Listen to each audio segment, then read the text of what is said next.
Hello जी, अस्सलाम वालेकुम। Welcome back to my channel. Another day another vlog in my life. कैसे हैं आप सब लोग? उम्मीद करती हूँ आप सब लोग ठीक ठाक होंगे, मज़े में होंगे। मैं भी अल्हम्दुलिल्लाह बिल्कुल ठीक ठाक मज़े में। तो जनाब अल्हम्दुलिल्लाह अल्हम्दुलिल्लाह फिर से वो दिन वापस आ गए हैं जब हमारा बैकयार्ड आपको ग्रीन नज़र आएगा, लश ग्रीन। यहाँ पे कोई स्नो नहीं होगी, दरख्तों पे पत्ते आएंगे और हम लोग इंजॉय करेंगे हमारे समर को। तो जनाब फाइनली फाइनली स्प्रिंग जो है वो उसके आसार आ गए हैं। वैसे तो मैंने आपको बताया था अभी पिछले काफ़ी दिनों से थोड़ा कोल्ड ही वेदर चल रहा है कि अभी तक वो जिसे कहते हैं ना कि जिसे स्प्रिंग की कंप्लीट फीलिंग आनी वो नहीं आ रही, लेकिन फिर भी आप देखें तो अल्हम्दुलिल्लाह वेदर चेंज हो चुका है। तो आपको याद होगा पहले तो हमेशा लाइक हम लॉन केयर करवाते हैं, लाइक उस पर फर्टिलाइज़र्स, एरेशन और उसका फूड वगैरह तो हम लोग कंपनी को हायर करते हैं, लेकिन हमने कभी ग्रास कटिंग के लिए किसी को हायर नहीं किया था। तो इस दफ़ा क्योंकि मैं भी जिम कर रही हूँ और नवीद भी प्ले करते हैं और जिम करते हैं, तो मैंने इस दफ़ा सोचा क्यों ना किसी को बुलाया जाए, थोड़ा काम करवा के देखते हैं। अगर उन लोगों ने अच्छा काम किया तो उनको हम पूरे सीज़न के लिए हायर कर लेंगे। तो ये कोई एक कंपनी थी, उनको मैंने कॉल की, ऑनलाइन ही मैंने उनका नंबर ढूंढा था, तो बगैर किसी रेफरेंस के बगैर किसी काम के मैंने उनको बुलाया। तो वो आ गए, दो लड़के थे और काम कर रहे हैं वो। तो देखने में तो मुझे अच्छा लग रहा था। और अगर देखते हैं नवीद जब ये काम कंप्लीट कर लेंगे उसके बाद नवीद और मैं बैठ के बात करेंगे कि देखते हैं अगर इनको हायर करना है तो पूरे सीज़न के लिए कर लेंगे। लाइक हमें एक वंस अ वीक तो ग्रास को कट करवाना ही पड़ता है। ये पहले हम खुद करते थे, इस दफ़ा सोच रहे हैं कि हम लोग इन लोगों को बोलें कि आके आप लोग ग्रास को कट कर दिया करो। ये देख लें जनाब, ये है जी फाइनल लुक। ये मैंने वो दोपहर में गए तो उसके बाद मैं बाहर चली गई कॉफ़ी वगैरह पीने के लिए। अब वापस आई तो मैंने कहा जल्दी से आपको इसका एक लुक दिखा देती हूँ, क्योंकि अभी इसके बाद मुझे जाना है जिम। जिम से आने के बाद फिर उस वक्त रात हो जाती तो मैं आपको दिखा नहीं सकती। अभी आपको लग रहा होगा ना कि बड़ी ग्रीन नहीं है, कहीं ग्रीन है कहीं येलो है, क्योंकि अभी भी हमारे पास ठंड है, थोड़ी सर्दी है। जैसे ही वेदर चेंज होगा आप देखिएगा एकदम से माशाल्लाह ये कितनी ग्रीन हो जाएगी। तो बस अब हम इस पर काम करना स्टार्ट करेंगे। मैंने कहा आपको फाइनल लुक दिखाती हूँ, लेकिन आज जब फर्स्ट डे था मैंने कहा वो आपके साथ ज़रूर शेयर करूँ कि आज देख लें कि मई की है जी, आई थिंक 11th है। तो 11 मई को फ़र्स्ट टाइम हम लोगों ने बैक यार्ड का काम करना स्टार्ट करवाया है। तो इंशाल्लाह ताला ये पूरा जर्नी आपको हम लोग साथ साथ दिखाते रहेंगे।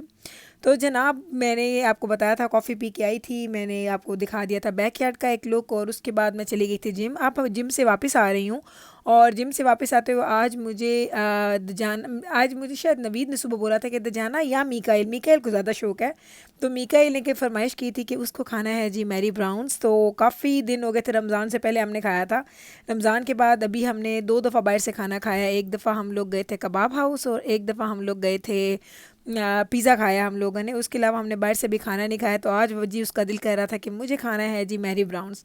तो जिम से मैं अभी जिम कर ही रही थी तो मुझे नवीद ने क्लब से मैसेज कर दिया था कि अगर आप गए हो तो वहीं से आप पकड़ लेना, क्योंकि 9 बजे बंद हो जाता है मैरी ब्राउन्स और 9 बजे 9:30 के करीब नवीद और दजाना आते हैं अपने क्लब से और मैं तकरीबन 8:30 पे फ्री हो जाती हूँ अपने जिम से। तो स्ट्रेट जिम से मैं पहुँच गई हूँ जी मैरी ब्राउन्स। और आप लोग हमेशा मुझसे पूछते हैं, तो जनाब हमारे पास, हमारे घर के पास 3 से 4 मैरी ब्राउन्स हैं और ये तीनों चारों मैरी ब्राउन्स हलाल हैं। यहाँ से जो चीज़ चाहें आप लेके खा सकते हैं। यहाँ पे आपको पूछने की ज़रूरत नहीं पड़ती। इन लोगों ने बहुत बड़ा सर्टिफिकेट लगाया हुआ है और हम लोग इतने अरसे से खा रहे हैं और हमें सब पता है कि यहाँ पे सब चीज़ें हलाल है। जो हमारे घर के पास हैं तीनों, हम लोग इसके ऑनर से भी मिले हुए हैं, तो हमें इस चीज़ पे श्योर है। और जब आपको कोई सर्टिफिकेट दिखा देता है तो उससे फिर ये होता है कि आपको वो डाउट आपका ख़त्म हो जाता है। तो ये हमारे पास है, एक अच्छी ऑप्शन है फ्राइड फूड खाना हो तो। बच्चे देखें वहाँ बैठे हैं, क्योंकि आई बच्चों को मैं स्विमिंग पे लेके गई थी, तो वो देखें अभी गाड़ी में बैठे हैं और मैं अंदर आई हूँ, ऑर्डर दे के बैठी हूँ। तो जब मैं आई तो उस वक्त ऑलमोस्ट मैरी ब्राउन्स बंद होने वाला था। मैं आई थी 8:52-53 पे। तो मैं जब आई तो उन लोगों ने मुझे बोला कि चिकन तो हमारे पास ख़त्म हो चुका है और हम लोगों को बनाना पड़ेगा, तो आपको 10 मिनट्स वेट करना पड़ेगा। मैंने कहा खैर है, मैं अंदर आ गई हूँ, आप ऑर्डर ले लें, बेशक 5-10 मिनट आप लेट भी कर लें तो मुझे कोई प्रॉब्लम नहीं है। इतनी थकावट हुई हुई थी, इतनी थकावट हुई थी, तो मुझे तो बल्कि अच्छा लग रहा था कि मुझे बैठने के लिए, रिलैक्स करने के लिए थोड़ा टाइम मिल गया है। क्योंकि जिम मैंने तकरीबन 1 महीने के बाद अब स्टार्ट किया ना, तो अब आप यकीन करें कि जब मैं जिम से वापस आती हूँ तो मेरे पैर, मेरी टांगे, मेरे शोल्डर्स, बाजू इतने दुखते हैं बहुत ज़्यादा, क्योंकि वो आपको एक रूटीन से हट जाता है ना। मुझे याद है जब मैंने जिम स्टार्ट किया था तो भी ऐसा ही था, लेकिन बाद में फिर अल्हम्दुलिल्लाह बहुत बेहतर हो गया था। तो अभी मुझे ऑलमोस्ट मेरा आज फोर्थ डे था, थर्ड थर्ड डे था या फोर्थ डे था ईद के बाद जो मैंने जिम जाना स्टार्ट किया। अभी भी मैं नहीं जा रही, इंशाल्लाह ताला कंप्लीट वीडियो बनाऊंगी उस पर। आपसे मैंने क्वेश्चंस आंसर्स पूछे थे, आप लोगों ने छोड़े हैं क्वेश्चंस आंसर्स, इंशाल्लाह ताला उस पर वीडियो बनाऊंगी, फिर आपको दिखाऊंगी और आपके सारे क्वेश्चंस का आंसर्स दे दूंगी कि कैसे जिम करती हूँ, कितनी दफ़ा करती हूँ, क्या क्या एक्सरसाइजेस करती हूँ, तो उसकी सारी डिटेल्स वगैरह आपको ज़रूर बताऊँगी। तो बस 15 मिनट थे, पहले मैंने सोचा कि गाड़ी में बैठ जाती हूँ, फिर मैंने सोचा कि नहीं, इनका तो टाइम ओवर हो गया क्योंकि 9 o'clock ये बंद हो जाते हैं और अब 9:05 हो चुके थे और मैं स्टिल अंदर बैठी थी। इन लोगों ने डोर शायद लॉक कर दिया था, तो बस अब मैंने कहा फ़ूड लेके ही जाती हूँ, उसके बाद मैं निकल जाऊँगी। तो फाइनली मैंने कहा आपको दिखाती हूँ ज़रा इसका, ज़रा इंटीरियर आप चेक करिए। इतना छोटा सा है, लाइक बहुत ज़्यादा बैठने की जगह नहीं है, 2-3 टेबल्स लगी हुई हैं, लेकिन बड़ा नाइस क्लीन वो शाइनी सी एक वो लुक आती है। ऐसा नहीं है कि आप किसी जगह पे जाएं तो आपको अच्छा ना लगे। यहाँ पे ये चीज़ मैंने एक बहुत कॉमन देखी है कि इवन आप किसी देसी रेस्टोरेंट पे भी जाते हैं ना, तो आपको क्लीनिंग वगैरह नज़र आती है, लेकिन इस तरह के रेस्टोरेंट पे ज़्यादा आती है देसियों से ज़्यादा। तो मुझे तो ये बहुत अच्छा लगता है, इनकी सफाई देख के, क्लीनिंग देख के, सब चीज़ें आपको वो अट्रैक्ट करती हैं, फिर आप दोबारा भी जाने का सोचते हैं। तो चलें जनाब, ऑर्डर हमारा हो चुका है कंप्लीट। बस मैं ऑर्डर लूँगी, जाते हैं गाड़ी में, बच्चों को देते हैं, घर जाऊँगी, बस जल्दी से चेंज करूँगी, नवीद और तजाना भी आ जाएंगे उस टाइम पर, फिर हम लोग खाना खा लेंगे। आजकल मेरा रूटीन थोड़ा डिफरेंट हो गया, पहले हम ज़्यादा जल्दी सो जाया करते थे, अभी मेरे जिम की वजह से और इन लोगों के क्लब की वजह से हम लोगों के पास वो टाइम की मैनेजमेंट नहीं बन रही है। हम थोड़ा लेट सोना स्टार्ट हो गए हैं, बच्चे भी थोड़ा लेट बेड में जा रहे हैं, लेकिन बच्चे बड़े हो रहे हैं, अब वो जल्दी जल्दी बेड में जाने के लिए तैयार भी नहीं होते, तो उनका दिल होता है कि चलो आधा घंटा और सही, आधा घंटा और सही।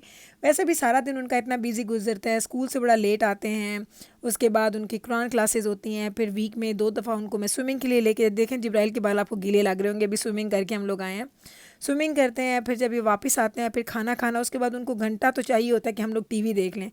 तो थोड़ी सी मैंने इसमें थोड़ी नरमी की है। मैं पहले बड़ा मेरे टफ़ रूल्स होते थे कि उस रूल्स के अलावा मेरे बच्चे बिल्कुल भी जाग नहीं सकते थे, लेकिन अब मैंने थोड़ी सी नरमी की है कि चलें अगर बच्चे थोड़ी देर एक्स्ट्रा जागना चाहते हैं तो जाग लें, क्योंकि जिब्राइल एंड दजाना का तो, नो जिब्राइल नहीं, बैब्रिस एंड दजाना का कुछ होमवर्क वगैरह भी होता है, तो उनको वो भी करना होता है, इसलिए वो रिलैक्स होकर कर लेते हैं, तो मैं ज़्यादा सख्ती नहीं करती हूँ। आप तो जनाब ये जो है मैरी ब्राउन से हमारे घर से तकरीबन आप कह लें 3-4 मिनट की ड्राइव पे होगा, वॉकिंग डिस्टेंस है, लेकिन वॉक के लिए आपको आधा पौना घंटा लग जाता है। लाइक आई थिंक ये 2 किलोमीटर्स तो होगा, 2 किलोमीटर्स होगा, आधा घंटा, 30-35 मिनट्स वॉकिंग डिस्टेंस है हमारे घर से। तो इसी के पास वो है, वॉलमार्ट भी है और डॉलर स्टोर भी है, जिस पे दजाना अक्सर स्केट बोर्ड पे आता है समर में। आई डोंट नो अब उसका, क्योंकि माशाल्लाह खैर से वो जाएगा, उसकी क्लासेस बड़ी हो रही हैं, तो मुझे नहीं लगता अब उसका स्केड्यूल कैसा होगा, फिर वीकेंड पे वो जॉब भी करता है, तो अब वो चीज़ें थोड़ी हार्ड लगती हैं। लेकिन नॉर्मली जब लास्ट ईयर तक समर में वो तकरीबन एक दिन छोड़ के कभी डेली भी उसको होता था कि अम्मा मैं स्केट लेके जा रहा हूँ, मैं ज़रा वॉलमार्ट का चक्कर लगाऊँ, मैं ज़रा डॉलर स्टोर जा रहा हूँ, मैं टिम हॉर्टन्स जा रहा हूँ, तो उसके ये चक्कर शक्कर लगते रहते थे। तो बस है ना, अब हम चलते हैं जी घर, और घर जाएंगे और वही रूटीन जो मैंने अभी आपको पता उसको फॉलो करेंगे। आजकल का रूटीन इसलिए भी हेक्टिक हो रहा है क्योंकि समर में आपकी मसरूफियात बहुत बढ़ जाती हैं, घर के बाहर के काम बहुत ज़्यादा होते हैं। अभी मुझे बाहर के लिए, बैकयार्ड्स के लिए लाइट्स लेनी है, कुछ फ्लावर पॉट्स लेने हैं, कुछ चीज़ें लेनी है, वो सारी शॉपिंग आपके साथ करूँगी। तो मैं कहती हूँ, मैं हंसती हूँ, कहती हूँ जैसे समर आता है ना, तो आपकी मसरूफियात और आपके जो अखराजात हैं वो दोनों बढ़ जाते हैं, क्योंकि आपको काफ़ी चीज़ें दोबारा से करनी पड़ती हैं समर में, क्योंकि कुछ पौधे तो ऐसे हैं जो एवरी ईयर दोबारा से सही हो जाते हैं। सर मैंने आपको फ्रंट यार्ड के दिखाए थे, लेकिन मुझे अपने फ्रंट के लिए एक फ्लावर की बास्केट्स भी लेनी होती हैं, बैक यार्ड के लिए कुछ लाइट्स वगैरह अक्सर लेनी पड़ती हैं, साल डेढ़ के बाद वो ख़राब हो जाती हैं। फिर आपको कंपनीज़ भी हायर करनी पड़ती हैं जो लॉन मैनेजमेंट करती हैं, लॉन केयर करती हैं, दो दो डिफरेंट तरह की ये कंपनीज़ होती हैं। तो बस ये सारी मसरूफियात, उन्हें सारी मसरूफियात के साथ फिर मैंने ये जो जिम वगैरह स्टार्ट किया हुआ है, कुछ बच्चों की अपनी एक्टिविटीज़, जैसे मैं बच्चों को इतनी रेगुलरली स्विमिंग नहीं लेके जाती थी, अब लेके जाती हूँ, तो इन सारे के साथ टाइम को मैनेज करना थोड़ा मुश्किल हो जाता है समर में। विंटर में दिन छोटे होते हैं लेकिन मज़े का टाइम गुजरता है। तो चलें जनाब, अभी हम लोग पहुँच चुके हैं घर, मैं यहीं पर ले लूँगी आपसे इजाज़त, जाके करेंगे हम अपना डिनर एंजॉय। उम्मीद करती हूँ आपने मेरा आज का ये व्लॉग एंजॉय किया होगा। अगर एंजॉय किया है तो कल फिर वापस आइएगा मेरे चैनल पे, मैं मिलूँगी आपके साथ सेम टाइम पे सेम चैनल पे एक नए व्लॉग के साथ। तब तक रखिएगा आप अपना ख्याल, मुझे रखिएगा दुआ में याद। टेक केयर जी, अल्लाह हाफिज़।